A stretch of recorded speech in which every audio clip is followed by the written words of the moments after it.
बेरायथा जाम्बालाय बुथै नामा दुरबलनो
हेलो हेलो पूरा नेट प्रॉब्लम था रे मेरा अभी नेट चालू हो रहा है लाइक डान थैंक यू सो मच अरे नेट मा जाखो ए दिमाग खराब उदांखो ओए क्या हो गया पूरा ready ready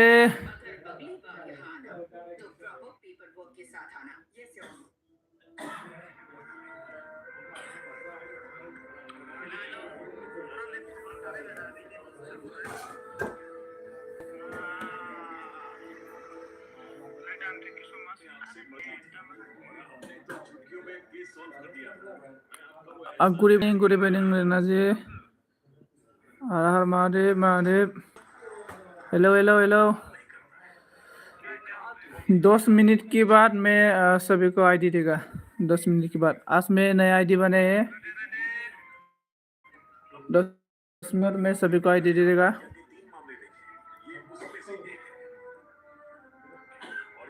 good evening Sanjay ji बोल रहा thank you so much good evening Manam ji Reena ji sorry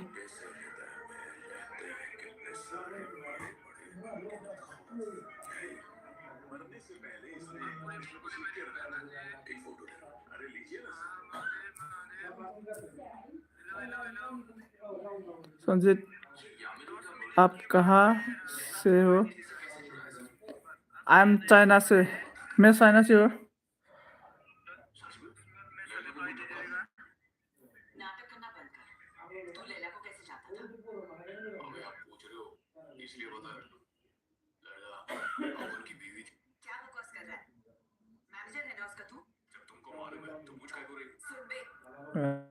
मैंने स्टार्ट खालामगोन आङो अच्छा बोल रहा है हाँ और आपको सुनाए आप लंका से वो बोल रहा है आप आपका क्या नाम है मेरा नाम मोटू है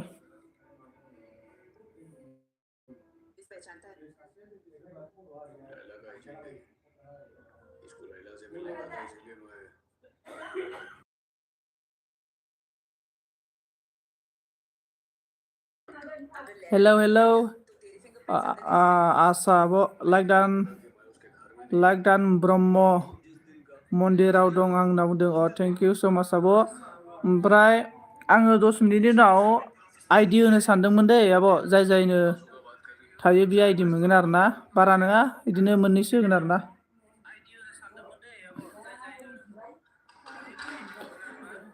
ओ हो रीना जी पूनम जी को बुला के लेके आओ मैं आईडी देने वाला है 10 मिनट के बाद हाँ इधर तो बहुत अच्छा है पूरा super hit Rajput hello hello Rajput कैसे हैं नया है राजपूत और नया नहीं है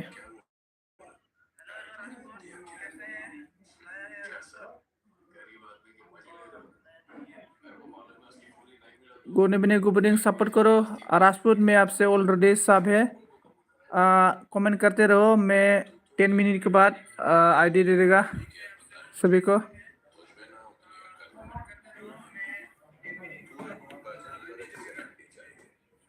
लाइक करो लाइक कौन कौन लाइक नहीं किया लाइक करो प्लीज हम किसी पूनम को नहीं जानता हाँ आप तो किसे जानेगा आप इंडिया का ही नहीं है दूसरा कंट्री का है श्रीलंका का है ना और इंडिया का पूनम को कैसे जानेगा राधे राधे आपका तो इधर आप राधे राधे मत बोलो क्योंकि आप श्रीलंका का है ना रावण रावण बोलो आप रावण रावण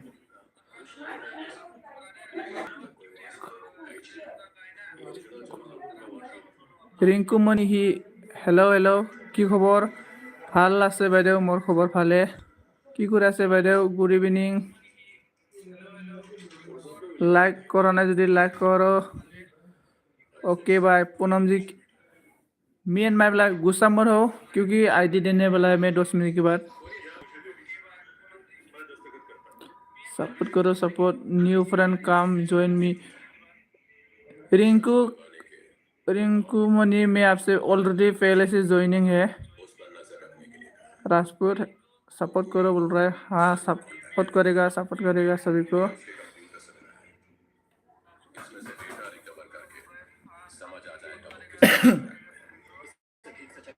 हम किसी पूनम को नहीं जानता ठीक है मत जानो मैं स्क्रीनशॉट मार के रखा हूँ पूनम जी को मैं स्कैन करके आपको बोलेगा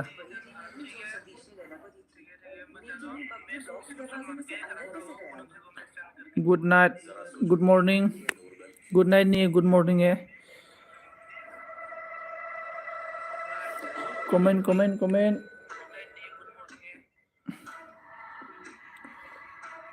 ये हेलो राजपूत आप कहाँ से हो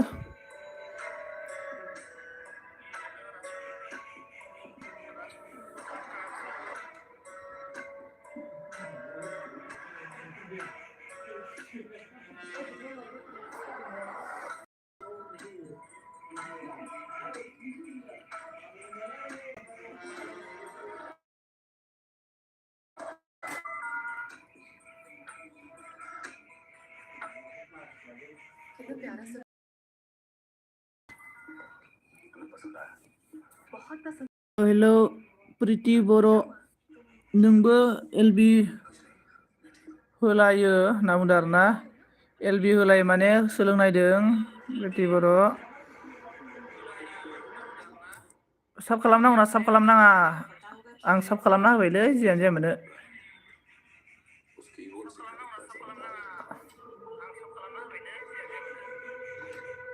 नों बेलेबेलायो हेलो रीना जी सपोर्ट करो राजपूत हेलो रीना जी बोलो बोलो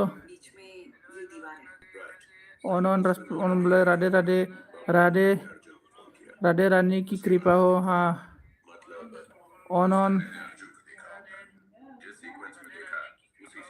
खालाम आबाबो जायो आंना चेनेल गैया होनना बुंदों आरोना थेंक इउ स' माच प्रिति आब'आ बहानिमोनलाय आं सिनायाखैनो आरोना र' खेनसे फट'खौ नायनो आङो मोजांनो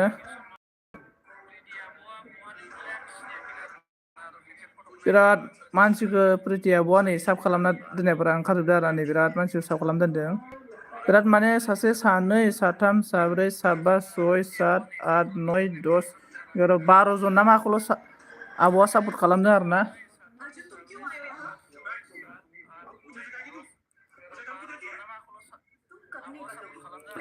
बि अफिसियेलआव दहाय लोगो मोननाया ओं दहाय लोगो मोनदों आब'आ आंखौ सापर्ट खालामनायनि थाखाय थेंक इउ स' माच बहानिमोनलाय आब'आ खोन्थाहरदो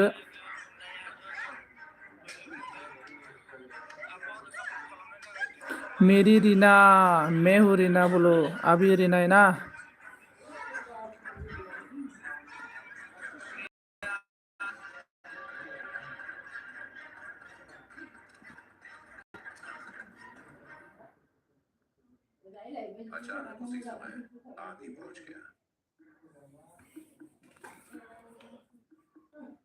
आं सनितपुरनि आगै होनना बुंदों आरोना थेंक इउ स' माच प्रिति आब'आ खोन्थाहरनायनि थाखाय आरोना आं माने मोनसे मबाइलजोंसो आइडि हरगोन दे मैं दूसरा मबाइल से आइडि देगा बे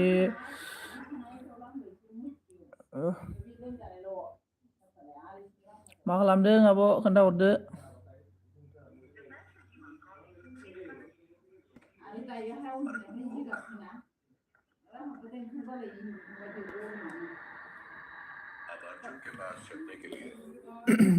नोंसिना अबेथिंनो आंनिया उदालगुरि आब' उदालगुरि आंनिया उदालगुरि हम रीना नहीं है तो कौन है नै उन्दुना दं बिराद अखा हाबाय दं ना होनना बुंदों अखा हाबाय दं नामा नोंसिनिखै जोंनिखैलाय अखा हाथ'वाखै माथो दालाय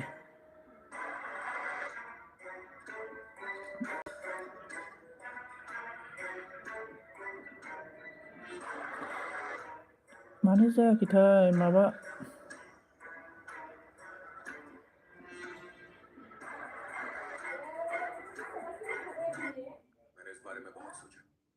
बारा नङा मोननैफोरल'सो गोनां आइदिखौनो खाथियानो जायोना अखा हादों नै बिरादनो होनदों मा ओंख्रि जानाय आब'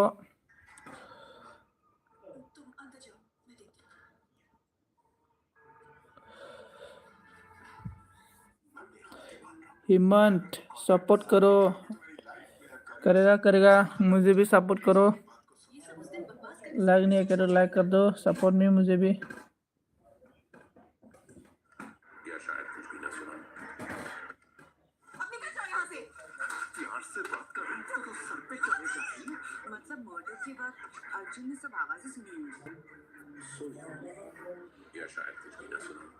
सब लोग सपोर्ट करो आईडी मिलेगा हाँ इनिफ्राय ही लकी आई कमिं सार नाम आरोना जोमावा प्रितिया मा होनदों माबासो आलु टमेट' सयाबिन खुदुनासो आगै नोंसिनालाय नाम बुंदोंना जोंनिया माबामोनलै दालि ओंख्रै ओमफ्राय मामोनथाय मानामुनिजों आलु भाजा दालि ओंख्रिमोन आरोना ओमफ्राय हेमन का सपोर्ट करो तो आईडी मिलेगा हेमंत को कौन सपोर्ट करेगा आईडी मिलेगा बोल रहा है सभी लोग सपोर्ट करो प्लीज आरो जोमाव ब्र' मा खालामबाय दङ आं दिनै मोननैसो आइडि बानायदोंमोनलै ओमफ्राय बुस्थुआनो जायाखै आरोना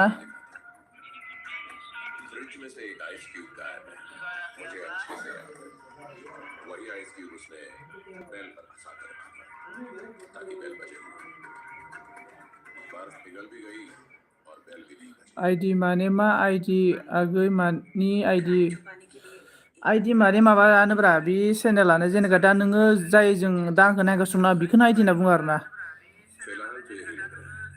हिमन को सपोर्ट कर दो। हिमन मुझे भी आईडी दे दो, मे भी आपको सपोर्ट करेगा। अ नांगौ आरोना सोर सोरनो आईडी नांगौ दे, आंनाव मोननैसोल' दं आरोना, कमेन्ट खालामदो आरोना, आं एबा आईडी हरसै। किसको आईडी चाहिए कमेंट करो। मेरा पास 2-3 आईडी है, मैं दे दूंगा खामानि मावबा।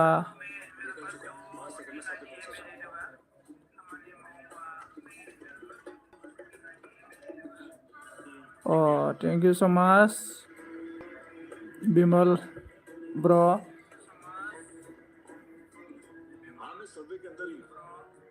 सपोर्ट करो नामदार ना।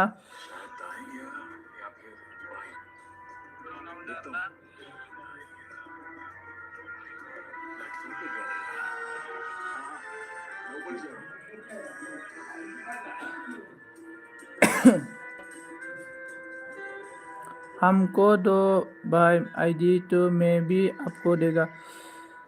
हिमन देखो मैं आपको देगा, आपका तो वीडियो नहीं है, शॉर्ट वीडियो है ना, आपका शॉर्ट वीडियो मैं देख रहा हूँ।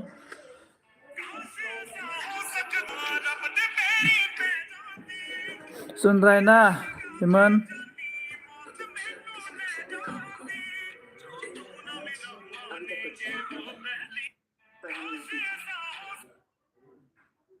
ऐसी क्या बात है जो तुम यहाँ चले आए मिस्टर सतीश?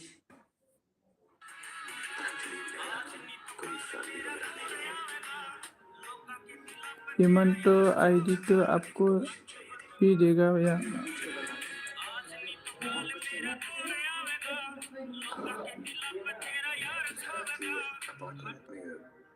मुझे अंदर जाने की परमिशन चाहिए थी। किस लिए? उसने हेलो हिमन ब्रो, आपका वीडियो, आपका एक आईडी डन हो गया, देखो चेक करो। मेरा 2 मोबाइल है ना, 2 मोबाइल और दूसरा मोबाइल के साथ में कर रहा है, देखो हिमन चेक करो। मुझे बस 5 मिनट के लिए उसके घर जाना होगा। जोमा ब्रो बिसनेलावनो आईडी हर नामा नोंनो? ठीक है, चलता। 1 मिनट रुकना। तुम्हें किसी यामिनी के बारे में पता है? जोमा ब्रो माबा होनदोंमोनथाय, आंना एसे लाइक दान 5 होननानै बुंदों आरोना। थेंक यू सो माच। बेनिफ्राय आईडिखौ मा खालामगोन ओमफ्राय होनना बुंदों आरोना प्रिति आब'आ। माने आईडी माने जेनेबा दा जों साब खालामनायानो आईडी आरोना, दा आं जेनेबा आं माने चेनेल खेवबाय आरोना, हमनानै ला सापस चेनेल खेवनानै दा नोंसोर आंखौ साब खालामबाथाय आंना साबा बारायगोन नालाय, बेनो आरोना आब', जेनेबा दा आं एसे साब खालामना हरबाय थादों आरोना, बिदि आरोना।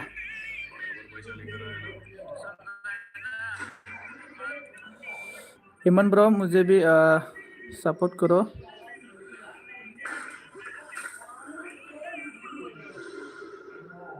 बिमल बर' मा जाखो जुमाव?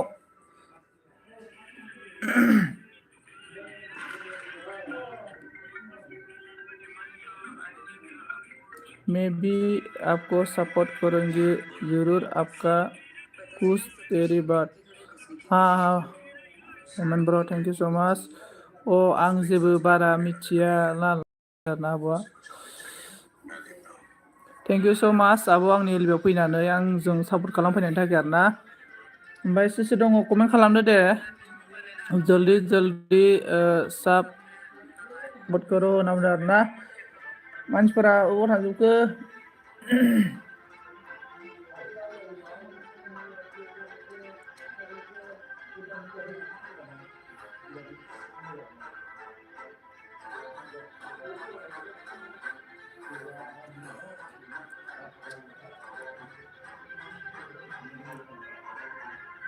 मुझे बस 5 मिनट के लिए अंदर जाना है, एक जरूरी चीज लेनी थी।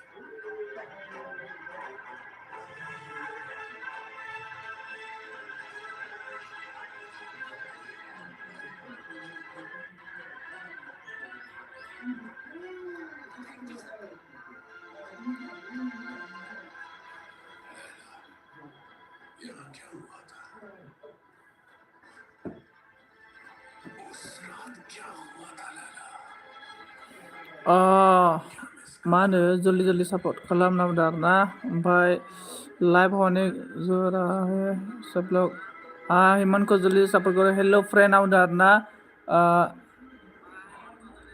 हाजुमा बसुमतारी आरोना हेलो हाजुमा बसुमतारी दहायो ना माने फन फैलाबाय थादों आंनाव बिरादनो ओंखायनो आं बन्द' खालामफिनदोंमोन आरोना इमारजेन्सि फनमोन दहायना लाइभखौ वाला हे होनना बुंदों आरोना हिमोननाबो बेनिफ्राय निउ फ्रेन्ड काम होनना बुंदों आरोना ब्लू नांगौ मा जाबाय आरोना हिमोन हाजुमा आप लोग को ब्लू चाहिए तो बोल दो प्रितिया बुंदों आरोना एलबि खौनो बोरैबा नुजायो ओमफ्राय खम नुजायो बुरजा नुदों होनना बुंदों माने जेनेबा आं स्क्रिन सर्ट जायो नालाय बेनिखायनो स्क्रिन माबा नायलाय स्क्रिन भिडिअ जाया आरोना स्क्रिन सर्ट बायदिया जायो आरोना बेनिखायनो बिदि नुदों आरोना बेनिफ्राय पूनम जी आ गया thank you so much Poonam ji like डान देने के लिए पूनम जी मैं आपको भी आईडी देगा राधे राधे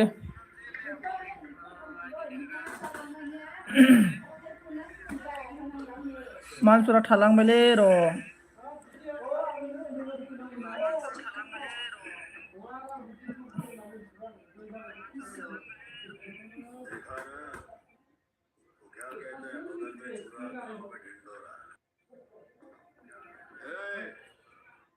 उसका इंजन चालू है क्या सुना क्या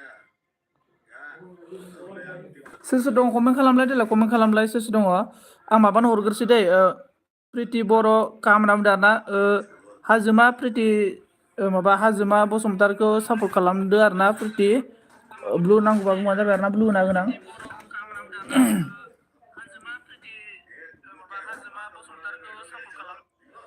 हाजुमा ब्र' नोंनाथ' सर्ट माबा गोजा नालाय नोंनिखौ आं नायबाय दै नोंनोबो आं आइडि हरगोन मोनसे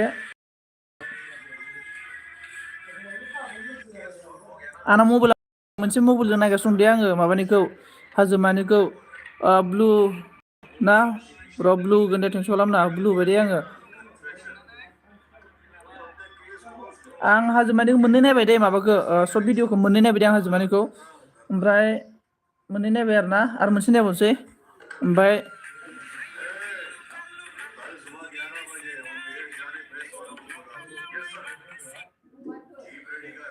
हाजुमा नोंनिया मोनसे दान जाबाय दै हाजुमा चेक खालामलाय जानो जायाखै प्रितिया मा बुंदों पुनमजि किधर चला गया पुनमजि हेलो हाजुमाया बुंदों आरोना माबाया प्रितिया बुंदों मंगलआव जाला आंना आरोना ओमफ्राय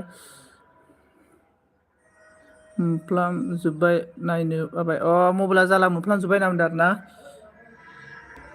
बेनिफ्राय पुनमजि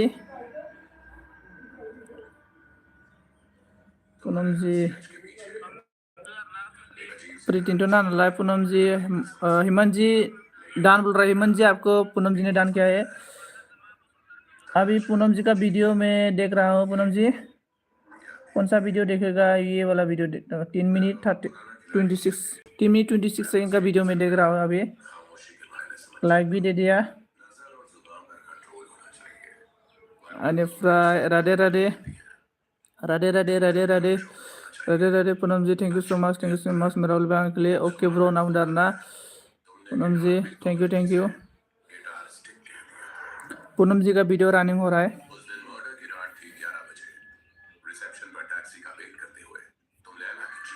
कौन कौन लाइक नहीं किया प्लीज लाइक करो सपोर्ट करो मुझे भी प्रीतिया बहुत थांबाय नामा नोंलाय हिमन हाजुमा जइन करो हिमन को होनना बुंदों हाजुमा ब्र' हिमनखौ जइन खालामनांगौ आरोना जइन खालामनांगौ पूनमजी के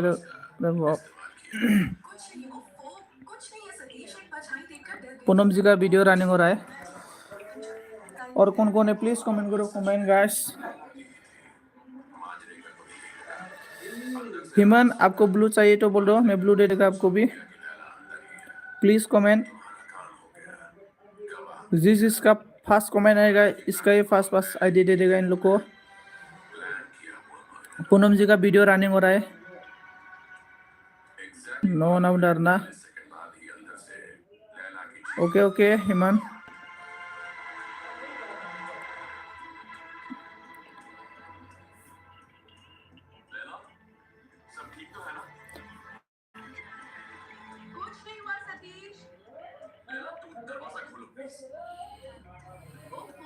परछाई देखकर डर गई थी बस। अब ठीक हूँ मैं। आयशा, हाँ बाबा। पूनम जी आपका डन हो गया, देखो चेक करो। ओके, ठीक है, बाय बाय। हेलो पूनम जी, किधर है पूनम जी, किधर चला गया? Please comment comment Poonam ji, check. घर को सेटअप किया। ओमफ्राय सासे सोर दङमोनलाय? अर्जुन को मैसेज करके तुम टैक्सी के लिए रुके थे। सोर सोर दङमोन कमेंट खालामलाय, आं आन्दायलाजोब्बाय दे, सोर सोर दं कमेंट खालाम, आइडि नांगौबा। पूनम जी आपका डन हो गया एक, चेक करो। बाजू वाले दरवाजे से तुमने अंदर लाडू लाडू, हेलो लाडू जी। लेकिन वो दरवाजा पहले से ही खुला था।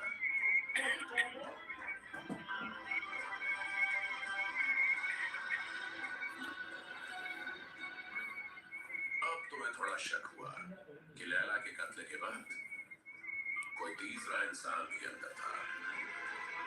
वही हेलो हेलो, तुम पुलिस स्टेशन आए, तुम जान गए कि वो तीसरा इंसान बबलू ही था। मैं आइडि चेन्ज करने वाला है अभी।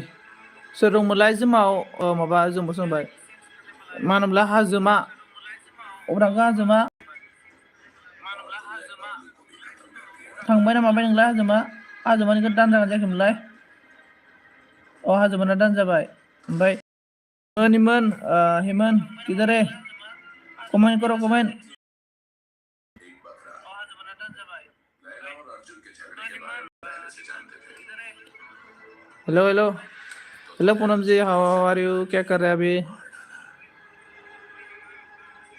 उन्होंने तुझे पूनम जी हेलो। मेरा रिश्ता क्या है इसकी भी जानकारी। रावबो गैलाबालाय आङो आइडि चेन्ज खालामसैलै र'। मोनसे जाबावगोन नामाथाय आइडिया? बारा नङा आरोना, मोननैल'सो दङ। और उसे ओवरडोज देकर केस क्लोज कर दिया। पूनम जी क्या कर रहे हैं बोलो, खाना पीना हो कि नहीं हुआ? भी इस केस से जुड़ा हुआ है यामिनी। फ्रियस, हेलो फ्रियन, फ्रियन फ्रियन ना क्या है फ्रियन? Hello hello how are you? लाडू कुछ समझ में समझा आ रहा है, क्या बोल रहा है लाडू? यामिनी का खून तुमने किया ये लैला सोर सोर दङ, मा जाजोबखो मानसिफोरालाय? कौन है प्लीज कमेंट करो जिसको आईडी चाहिए मेरे रंगा।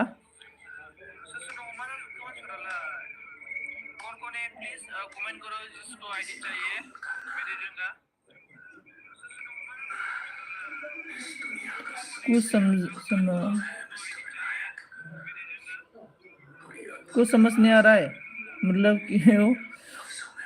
प्रयास प्रयास मैं आपका वीडियो रनिंग कर रहा हूँ अभी, प्रयास का वीडियो रनिंग कर रहा है। मी एंड माई लाइफ, अब तो मैं एक आईडी चेंज हो गया और आप अभी आ गया मोटू बोल के।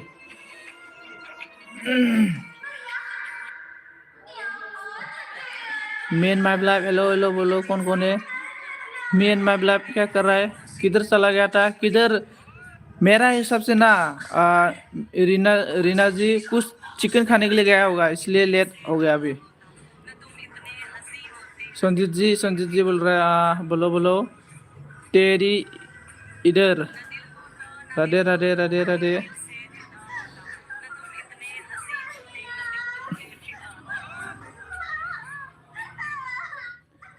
फ्रेंड फ्रियांस फ्रियांस ना गया, इसका डन हो गया, एक डन हो गया, इसका डन हो गया, देखो चेक करो चेक। हाजुमा न्यू फ्रेंड काम दंदों, हाजुमा के साथ सभी लोग फ्रेंड हो जाओ। इसके बाद सोर नायनो र' सोरबा फैदोंमोनलै, आं दानो नुदोंमोन बि बर' थेंक इउ स' माच। दायो आङो बि बर'निखौ नायग्रोसै आरोना। बि बर'आव थांखो र'। जरिए देखी मैंने अपने माँ बाप को कभी देखा है।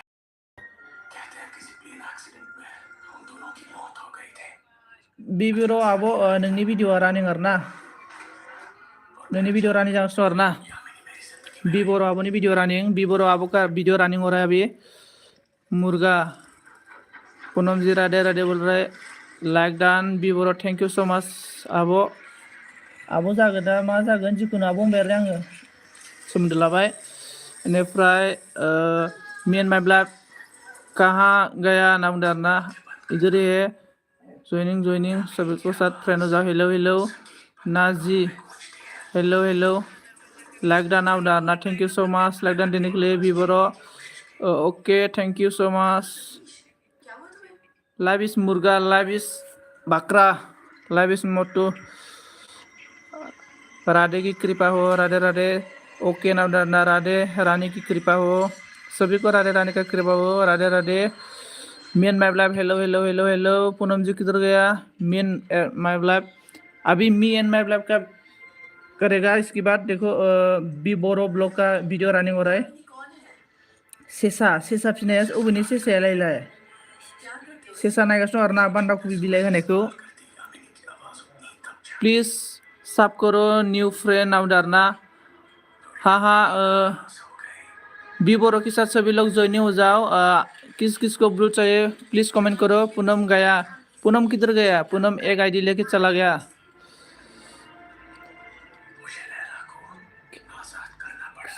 के mixer hello hello hello how are you मेरी मोनो हो गया वाओ आं माने एसे लं नायखादों दे जाहाथे मालाबाबो आनजाफिनैनि में थोड़ा वीडियो को लं देख रहा है क्योंकि बाद में आन होगा तो प्रॉब्लम आता है ना इसलिए बिबर' आब' नोंना दान जाबाय दे नायलाय चेक खालामनायलाय रांगिम हेलो हेलो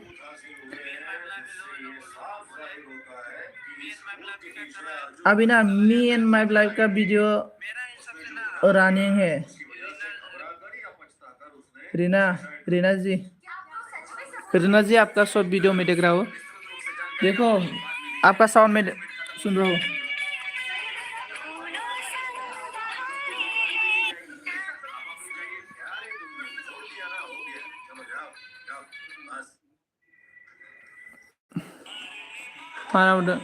हेलो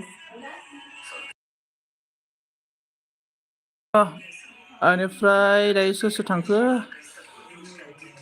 किस लिए मोटू मतलब वीडियो रनिंग कर रहा है और आपको सब एक दे देगा मैं मी एंड माय ब्लड देखो मी एंड माय ब्लड आपका 25 था ना अभी देखो चेक करो 26 हो गया आपका मैं एक साथ दे दिया आपको मी एंड माय ब्लड बेनिफ्राय दायो सोर सोर दंबावोमोनलाय कमेन्ट खालामलाय आन्दायना थालांबाय थायो आरो ना एबार के मिक्सारनिखौ नायगोन आरो ना आङो के मिक्सार ना ब्लू कालार नाव आरो ना के मिक्सारा ओके ब्रो के मिक्सार ना आं नोंनो ब्लू बाय आरो ना के मिक्सार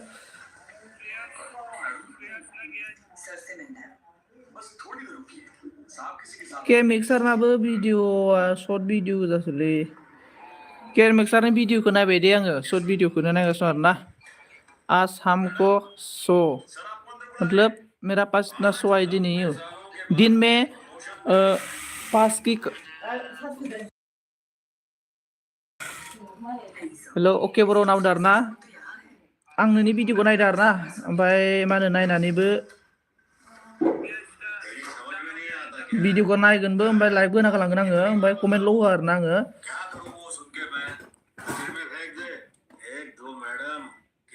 एसे गुबुन नायखागोन आङो मेरा एलबी नहीं होता हेलो क्यों बिबर'आ अन दं आरो ना नहीं होता क्यों नहीं होता है मोटी hello me and my blood ID दङब्ला लोगो खालामदो अन्नानै ब्र' नाम बुंदों आरो ना मिक्सार ब्र' नोंखौ आंनाव आईडी दङ आंनाव मबाइला गंनै नालाय मोनसे मबाइलजों नायगासिनो दं आरो ना ओमफ्राय माने साब लोगो साब खालामबाथाय उनाव आनजाफिनो नालाय बेनिखायनो भिडिअ नायखांनायनि उनाव साब खालामो आरो ना दा आङो नोंनिखौ नायबाय आरो ना मोननैया नायबाय नोंना मामोन 690 दंमोन नालाय एबार 691 जाबाय नायदो 691 जानांगौ नोंना बेनिफ्राय सोरनि दंबावो हेलो पूनम जी हेलो पूनम जी का भी आज सभी का मिल गया ना आईडी। अभी मैं आईडी चेंज करने वाला है। किस किस को आईडी मिला है प्लीज आओ।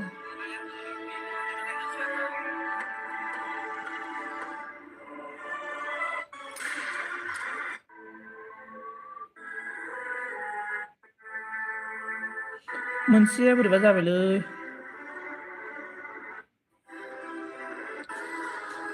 चेक चेक होनना बुंदों आरोना पूनम होनना बुंदों आरोना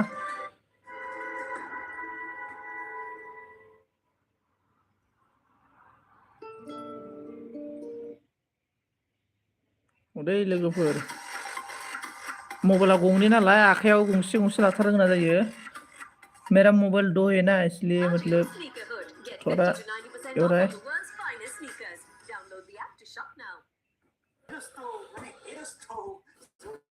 ओके ब्रो ना बुंदों मोटू पूनम मेरी से गुस्सा है क्यों गुस्सा है बोलो क्यों गुस्सा है बोलो क्यों गुस्सा है बोलो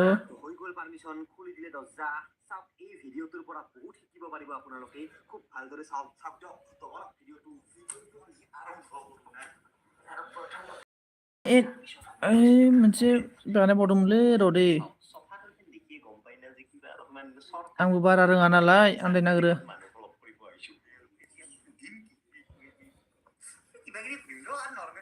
कारेन्ट फैलायबायलै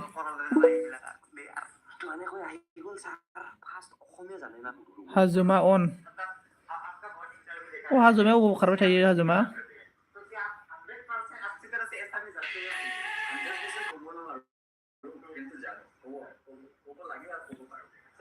अ बि आङो माबाना र' हाजोमा हाजोमा हाजोमा हाजोमा अन दंना गैया ओके भाई क्या हो गया रे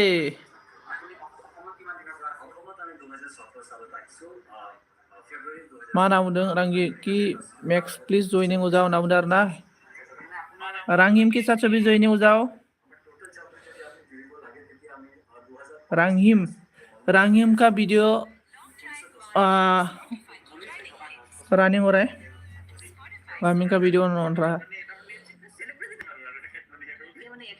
पूनम एलपी में नहीं आएंगी पूनम एलपी में नहीं आएगा देखो पूनम एलपी में नहीं आएगा बोल रहा है और पूनम जी बोल रहा है कि मुझे कुछ फर्क नहीं है रीना जी आप एलबी आओ ना मत आओ ऐसा बोल रहे देखो राधे रानी की कृपा हो रीना को हेलो हेलो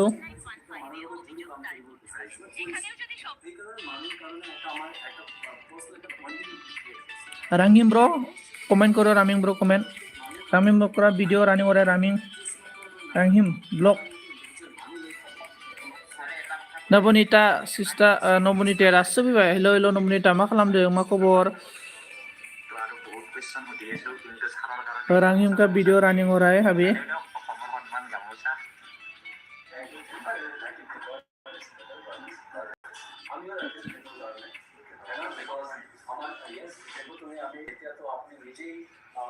मानसिफोरा मा होनो भिडिअ माबा आइडि चेन्ज खालाम ग्रुप फैना होयोना ओमफ्राय आरो नेथ'नो गोनां जायो आरोना ओंखायनो गाज्रि मोनलाय नङा नै दायो माबा फैलायबाय मा होनोमोनलाय नबनिताबो फैलायबाय नबनितानोबो हरनांगोन ना फ्रियान्स hello hello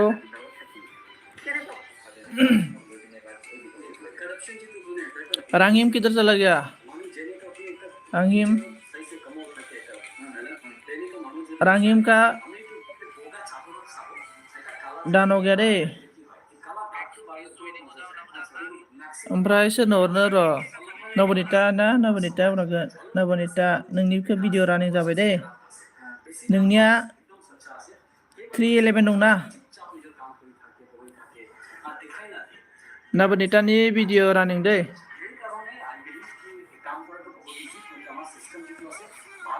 to like thank you so much Reena आपको बहुत बहुत धन्यवाद क्योंकि आपने 2 आईडी से भी मेरा एलबी में आके मुझे लाइक देने के लिए thank you so much Oh no, now the nominate most welcome now. Thank you so much. Thank you. Blue tick. Hello. Blue tick मतलब ब्लू चाहिए आपको? ओके बाय क्यू ब्लू टिक डन नमदार ना ब्लू चाहिए बोलो, ब्लू दे देगा मैं, ब्लू दे दिया।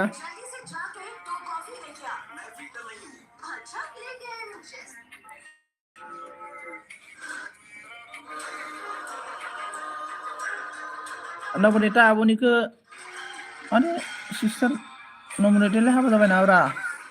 नबनिता हाबा जाबाय नामा? दे दिया ना लाइक दान आबो नामदार ना नबनिता हाबा जाबाय नामालै? हेमन ओके नामदार ना ओमफ्राय बि बड' ब्लग लोगो खालामबाय दे भिडिअ नायनानै नामदार ना के मिक्सारा बि बड'खौ लोगो खालामबाय आरोना, लोगो खालामदो नोंबो। रेबेल फैदो आरोना जोंना रेबेल, हेलो रेबेल, सब लोग सपोर्ट सभी के साथ एक दूसरे के साथ फ्रेंड हो जाओ। हिमन हिमजों के मिक्सिं लोगो जानांगौनो पुनम राधे नबेनिता आब' नोंना दानजाबाय दे, नायलाय चेक खालामनायलाय जानजियाखौ चेक खालामदे खनसे चेक खालामनाय।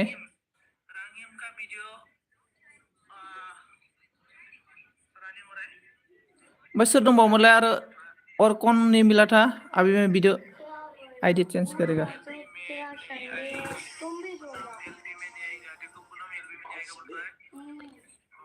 Ajit official thank you so much Ajit official most welcome आंनि एलबीआव फैनो थाखाय मोटू बुलराना। हेलो रीना आपसे पूनम क्यों गुस्सा हो रहा है रीना को? रीना को नहीं, रीना पूनम को गुस्सा हो रहा है, सॉरी। सबसे पहला मायाव फ्रांकले रिच माइंडसेट वाले लोगों में ये है कि रिच माइंडसेट वाले लोग सबसे पहले अपने लिए एसेट्स बनाते हैं जो उनको हर अजित महीने पैसे लाते हैं अजितनि भिडिअ रानिं दे अजित। सारी कंफर्ट की चीजें खरीदते हैं। लेकिन गरीब माइंडसेट वाले लोग दिखावे के लिए उनके पास पैसे अजित का वीडियो रनिंग हो रहा है। आज मेरा बार है रियल लाइफ एग्जांपल देना चाहता हूं। मतलब कॉलोनी में रहता हूं जहां पर 6 या 7 मोटू पूनम मेरी से बात नहीं करता, क्यों नहीं करता? करेगा ना, मैं बोलने से सभी के साथ बात करेगा पूनम जी ने। वो एक बिजनेसमैन था। बाकी सारे डॉक्टर्स इंजीनियर बोलो पूनम। जहाँ पे मैं रहता था वहाँ पे सिर्फ अंकल और आंटी थे और वो दोनों प्राइवेट यूनिवर्सिटी से retired the as a professor और इसीलिए उन्हें कोई पेंशन भी नहीं मिलती। माबानिया अजितनिया शॉर्ट गोजा आरोना कार से लेके इंटीरियर भिडिअआ माने खान्दा गोजा आरोना। आं मोननै नायबाय दै ओमफ्राय आं दायो नोटिस किया साबधान जाबाय दे, आंटी की बहस होती थी पैसों के रिगार्डिंग। कोई भी एक्सेस खर्चा साबधान जाबाय। कर देता था। एक बार मैं अंकल के साथ उनकी बालकनी में बैठा हुआ था। मैंने उनसे कहा कि आपके साथ वाले पड़ोसी ने शायद अपना घर ठीक नहीं किया। इस पर उन्होंने कहा हाँ मोटू कार भी नॉर्मल सी रखी है, एक ही फ्लोर बनाया है, इनकी वजह से हमारी कॉलोनी अच्छी भी नहीं लगती, पता नहीं पैसे खर्चते भी नहीं। थोड़े महीनों के बाद मैं वहां से शिफ्ट हो गया। बस साइन अप खालामनांगौ, साइन अप खालामनांगौ खोनाबाय थादोलै मेरे मनो हो गया। साइन अप खालामनांगौ होननानै खोनाबाय थादों आरो एखायनोथ' एसे प्रब्लेम जादोंलै माबाया आंना। ओके नामदो आरो ना। तो उन्होंने कहा कि वो तो होगा ही, हम इतनी फैसिलिटीज जो प्रोवाइड कर रहे हैं। और फिर नेक्स्ट डे उनकी दोबारा कॉल आ गई और उन्होंने मुझसे कहा कि हम अपना प्राइस कम करने के लिए तैयार हैं, आप उन्हें यहाँ पे भेज दीजिए। लेकिन एक्चुअल में मेरे फ्रेंड्स के लिए वो प्राइस भी ज्यादा था और वो वहां नहीं गए। जब मैंने ये पूरी स्टोरी को रिच डैड पुअर डैड की थ्योरी के साथ कंपेयर किया तो मैंने ऑब्जर्व किया कि वन सिर्फ वहां पे एक बिजनेसमैन का ही घर था जिसका एक फ्लोर बना हुआ था और 1-1.5 साल के बाद वही घर उस पूरी कॉलोनी में सबसे बड़ा था। उन्होंने 3 फ्लोर्स बना दिए थे और वो बहुत ही सुंदर बनाया था। हम फॉर सेकंड, अंकल ने से होंडा सिटी रखी हुई थी लेकिन वो हाँ पैदल स्कूटर में करते थे। हो सकता है वो अपने पैसे तो बचाने, लेकिन मैं ये जानता था कि बाहर से बेशक वो बहुत अमीर दिख रहे हो, अंदर से उन्हें पैसों की कमी थी जिसकी वजह से उन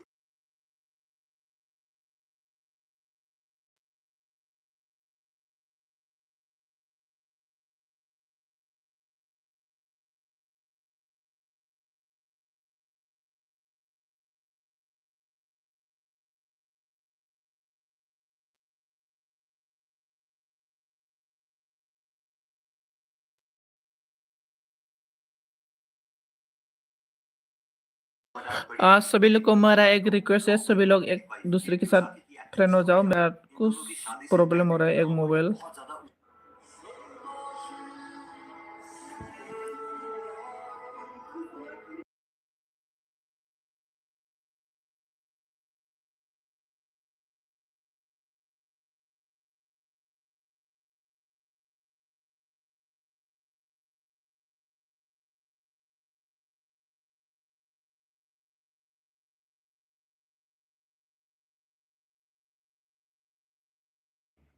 हेलो दोस्तों, आई एम क्रेजी। मैं मेंटल हो गया। कलरी हेलो नाम डरना हेलो। अरे hello hello hello hello hello hello hello.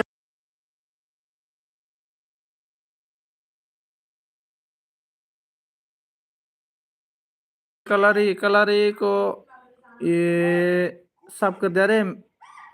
Kalari को सब हो गया देखो लाइव इससे। सलारी प्लीज सपोर्ट मी। आंनाव मा होनो टटेल आं मोनथाम आइडि बानायदोंमोन आरोना, ओमफ्राय मोनसे आइडियानो जाला। ओमफ्राय आङो दायो मोननैखौ होखांबाय आरोना मानसिफोरनो। ओमफ्राय अबेजों होदोंमोन आङो, बेजों होआखैमोन जोंबाय। जिखुनु मोननैल'सो आइडि होनो हासिगोन दे आं दिनै नोंसोरनो। आंनि मेन सेलेरिजोंथ' आं सबनोबो होखाजोबनाय। ओमफ्राय आं मोनथाम एक्सट्रा आइडि बानायदोंमोन। मोनसेया खामानिखौनो होआसै, आइडि बानायनाया जायासै। ओमफ्राय दायो नै मोनसे सोरबा मोननै मोनखाबायना आरोना, ओमफ्राय दायो नै मोनसेजों फैफिनबाय आङो। अबाव थांखो? मोती इज कलर मतलब राधे रानी का कृपा हो। कौन है ये? थैंक यू मुझे सपोर्ट देने के लिए। मेरा कितना हो गया चेक करता हूँ। 19 हो गया। मेरा तो 25 सा हो गया था और आंसर हो था ना।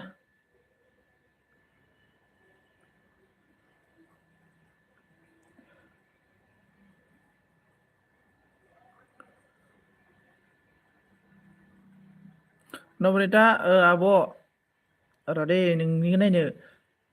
नों मोनसे मोनबावगोन आरोना आंनिफ्राय टेनसन लाना नबनिता। नोंनिखौ बे फार्स्टनि भिडिअ नायबाय आरो दे आङो मोनसे हरबावगोन आं नोंनो। नबनिता आब'नि भिडिअ रानिं आरोना।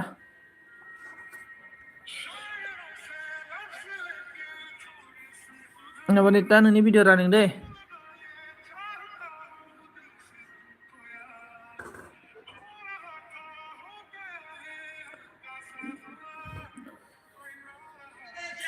हेलो किधर गया पूनम? Hello hello Poonam. तेरी दुश्मन, हाँ मुझे पता है। रीना सबसे मोस्ट डेंजरस और टैलेंटेड और हैकर। रीना मुर्गा खाने वाला। रीना हम लोग का घर में आज मुर्गा बनाया है, खाएगा तो आ जाओ।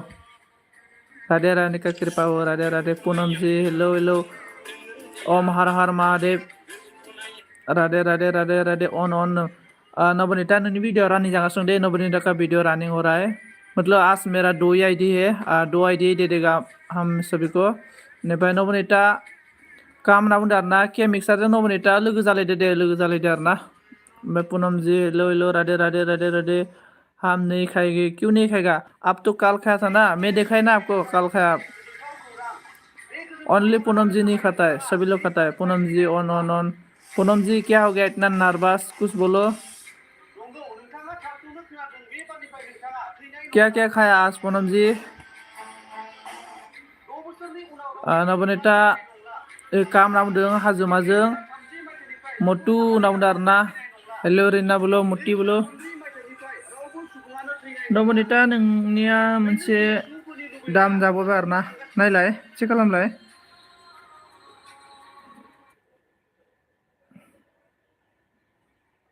कलर चेक खालामदो र'। किसका आईडी चाहिए बोलो। हाजोमा ना मा नुदोंमोन आं दानि। कमेन्ट खालामलाय। दीप जलाने जा रही हो, दीप जलाने जा रहा हो। ठीक है Poonam ji, thank you so much मेरा एलबी माने के लिए। देखो पूनम जी आपको मैं और एक आईडी दे देगा, कमेंट करो। पूनम जी का वीडियो रनिंग, पूनम जी का वीडियो रनिंग। राधे रानी की कृपा हो। मोटी मोटू बोलो बोलो मोटी। मेरा चार्ज 100% हो गया, 100% चार्ज हो गया मेरा। मोटू पतलू हम जा रहा है। मत जाओ, आपको आईडी चाहिए कि नहीं चाहिए बोलो। आईडी नहीं चाहिए तो जाओ। आप जाएगा ना, मैं इतना गुस्सा आ जाएगा, मतलब कभी भी आपके साथ बात नहीं करेगा मैं। फिर मिलेगी अंजलि। पूनम जी आपका डन हो गया, देखो चेक करो पूनम जी, 1 डन। पूनम जी का 1 डन हो गया।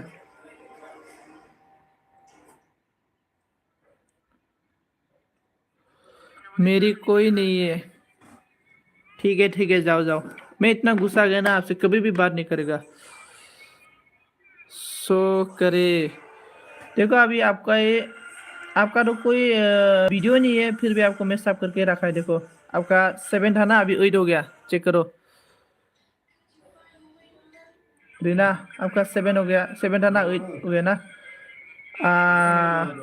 ono na benar na, Anjali na, Anjali arna. Awo noni video running, noni ke video naik biar nang. Radhe radhe ram ram jai ram. 52 जाबाय आरो ना मिनिट, आरो 1 घन्टासोल'सो होयो नालाय आङो, आरो 8 मिनिटल'सै आरो ना, 8 मिनिटनि उनाव आङो अफ खालामसै आरो ना। आब' नोंनि भिडिअ रानि जागासिनो दे, कमेन्ट खालामलाय, कमेन्ट आब'। अनजालि बसुमतारी, नै हाजुमाया नोंखौ लोगो जानो लिंदों आरो ना।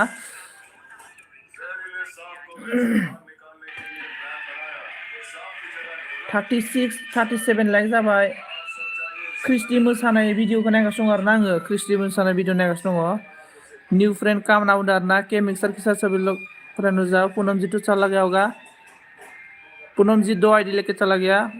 और कलर आपका भी एक हो गया ना। और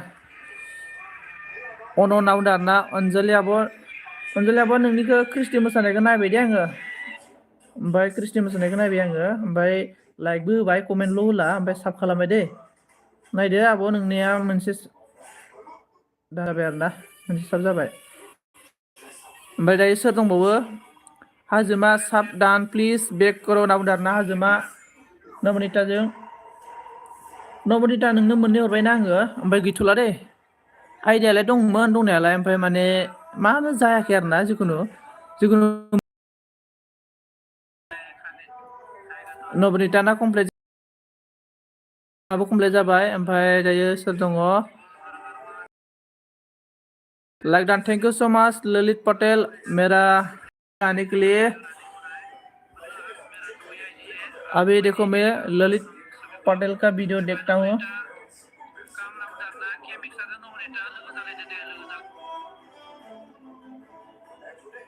ललित पटेल,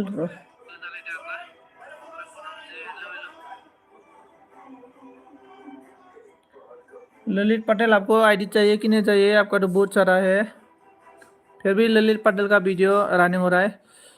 अनिफ्राय अनदों माबा अजित नोंबो आइडि हरगोन दे, नोंबो आंनिफ्राय मोनसे आइडि मोनलांगोन आरो ना दिनै। माने आंना आइडिया मोननैल' खालि बानायनाया, नोंखायनो जिखुनु मोननैखौबो आं बयनोबो होगोन आरो ना। ओमफ्राय मा होनना बुंदों? थांबाय दे फंबाय ओंखाम संनो होनना बुंदों। अनजालि आब'आ मोनसेल'सो आइडि मोनलांबायलै, दे आब' गाबोनफोर लानो हागोन आरो ना। थेंक यू सो माच आंनि एलबियाव दसे सम नुजाफैनायनि थाखाय आरो ना, गावनि बेसेन गोसा होनायनि थाखाय। ओके मुझे जाएगा नाम डरना। रीना जी आप जाएगा? ठीक है रीना जी, आप 5 मिनट वेट करो, मैं आपको एक आईडी देगा। मोटू पतलू फिर मेरा को अनिफ्राय मा नाम बुंदों ये, न्यू ज्वाइनिंग 2 आईडी मिलेगा। ललित पटेल के साथ सभी ज्वाइनिंग हो जाओ। इसको ललित पटेल को जो सब करेगा इसको 2 आईडी मिलेगा। नबनिता माथो लोगो जायाखै नामा दारा नबनिता नों अबाव थांखो नै केमिक्सजों साथों लोगो जादो ललित पटेल की एक दान हो गया ललित पटेल की एक दान हो गया ललित पटेल की एक दान हो गया इसके बाद मी एंड माई ब्लैब रीना आपका वीडियो रनिंग वीडियो इसका 27 है ना 28 हो जाएगा आपका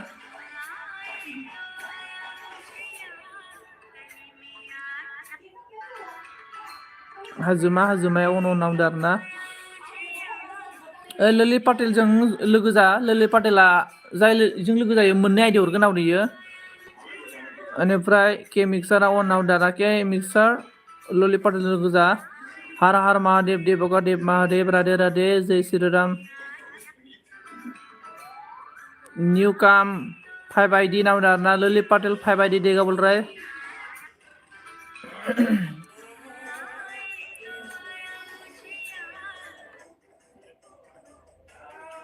मी एंड माई लैब रीना आपका डन हो गया आपका 28 हो गया देखो चेक करो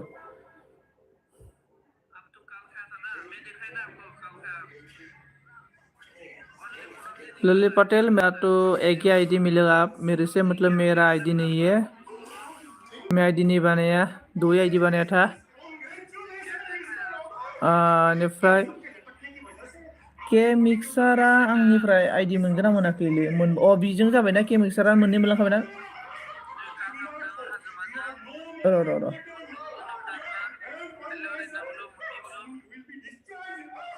के मिक्सार नोंनि भिडिअ रानिं दै के मिक्सार अमित नोंबो मोनलांगोन दे अमित र' दै थैजोबा आरोना लाइन जायनो आं जायनि कमेन्टखौ नुगोरदों बिनो हरगासिनो आरोना आईडी मोनसेजों लोगो खालामदो अननानै होनदा नेटपेकआ नायलाय नै आंना 90% थांबाय नायलाय नोंसोरो 90% थांबाय आरोना नै बन्द' खालामनांसिगोन उफाय गैला माबा जाखाबायदां आरोना आरो 3 मिनिटल'सै आरोना 3 मिनिटनि उनाव आं बन्द' खालामसै के मिक्सार के ब्र' नायना के ब्र' नोंना डाउन जाबाय दे साबधान जाबाय ओमफ्राय हाजुमाखौ नायनो र' बिजों दंना गैया हाजुमानाबो गैया दै हाजुमा नोंनियाबोथ' सर्ट भिडिअ गोजालै मा खालामनो नायबाय आरोना होमबाबो आङो नै हाजुमाना भिडिअ रानिं जागासिनो आरोना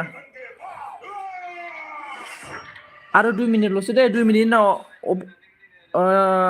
ऑफ खालामसै आङो 2 मिनट है 2 मिनट के बाद मैं ऑफ करेगा बंद करने वाला है 2 मिनट के बाद बेनिफ्राय नबनिता अनदार नबनिताबो नों मोननै मोनलांखाबाय दा माथो आंनाव गैला आरोना बेनोसै हेल' गाबोन मोनगोन आरोना गाबोन बानायनो नाजागोन आङो टाइम मोनालै आइडि बानायनो अजितनो हरथारगोन आङो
अह' सरि दै रावबो खोनायाखै नामा मा जाखो होनगासिनो दं आरोना बयबो माबा मा होनो नेट पेक जोबना होबाय ओमफ्राय आङो एलबि बन्द' खालामनोसै मेरा नेट पेक खत्म हो गया मैं एलबी बंद करने वाला हूँ ब्लूखौ मानो बोखारखो होनबाय थादोंना सरि दै आं बावदों ब्लू बोखारनायनि जाहोना जाबाय इउटुबनि माखासे नेम दङ माने ब्लूखौ लाखिफिननांगौ आरोना खोमायाखै होनना बुंदों आरोना ब्लुखौ लाखिफिननांगौ इउटुबनि नेमखा ओमफ्राय फामिनो आङो आइडि हरनाय जायासै ओमफ्राय आंना नेट पेकबो गैला बेनिफ्राय फामिया आंनि लं भिडिअखौ नायनानै कमेन्ट खालामना दोनबानो जाबाय दै आङो नोंनो आइडि हरगोन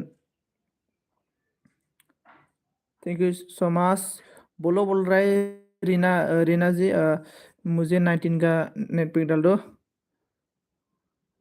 दो मुझे कोई ने जो मुझे प्यार करता है नेट पेक डाल दो बाय बाय लोगोफोर गाबोन फुंनि 8थायाव लोगो मोन आरोना 8:30 लोगो मोनफिनगोन राधे राधे राम राम जय राम बाय बाय दोस्तों पूनम जी 19 का नेट पेक डाल दो